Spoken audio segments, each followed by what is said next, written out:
Finally জাতীয় রাজনীতি নিয়ে আমরা যেটা বলতে চাই আপনাদেরকে সেটা হচ্ছে যে আমরা বোধ করছি যে নির্বাচনের ব্যাপারে অন্তর্বর্তীকালীন সরকার প্রধানের উপরে আমরা বরাবরই আস্থাশীল ছিলাম।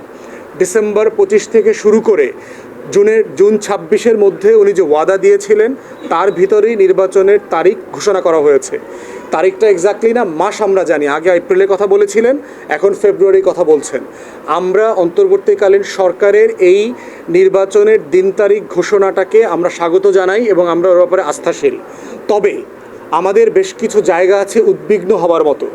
সেটা হচ্ছে সারা দেশে আইনশৃঙ্খলা পরিস্থিতি যেভাবে অবনতি হচ্ছে, সেখানে নির্বাচনকালীন সরকার অথবা নির্বাচনের সময়ে বিরোধী দলীয় প্রার্থীরা অথবা বড় দলের বাইরে যারা নির্বাচন করছেন তারা আসলে নিরাপদে নিশ্চয়তার সাথে নির্বাচনের ক্যাম্পেইন করতে পারবেন কি না সেই ব্যাপারে আমরা যথেষ্ট উদ্বিগ্ন।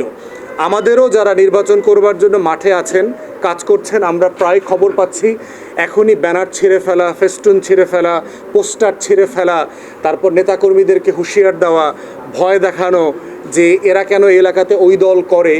এই পরিস্থিতিটা আরও নিয়ন্ত্রণের বাইরে চলে যাবে আগামী নভেম্বর ডিসেম্বরের দিকে। অতএব সেই জায়গাতে আমরা শঙ্কিত যে ভালো নির্বাচন করবার জন্য যেটা আমরা আশা করছি এবং অন্তর্বর্তীকালীন সরকার যেটা ওয়াদা করেছে যে ইতিহাসের শ্রেষ্ঠ নির্বাচন হবে, সেই শ্রেষ্ঠ নির্বাচন হবার জন্য যে প্রস্তুতি সরকারের, যেই পরিমাণ সিদ্ধান্তমূলক জায়গা দেখবার কথা ছিল সেইটা আমরা দেখতে পাচ্ছি না।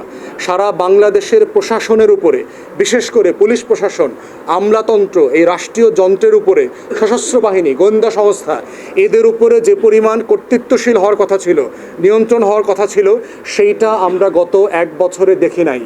অতএব এই ধরনের সিদ্ধান্তহীন বাস্তবতা রেখে একটা ভালো নির্বাচনের আয়োজন কতটুকু করা সম্ভব সেই ব্যাপারে আমরা শঙ্কিত। আমরা বোধ করছি এখনও ভালো সময় আছে। অন্তর্বর্তীকালীন সরকার যদি ডিসাইসিভ হয়, আগামী 3-4-5 মাসের ভিতরে বাংলাদেশের নির্বাচনের সুষ্ঠু পরিবেশ তৈরি করা সম্ভব। রাজনৈতিক দলগুলো সবাই ওনাদেরকে সাহায্য করছে, আমরা ওনাদের সাথে একসাথে কাজ করছি যে কিভাবে একটা গণতান্ত্রিক মূল্যবোধ রেখে একটা দায়িত্বশীল রাজনীতি করা যায়।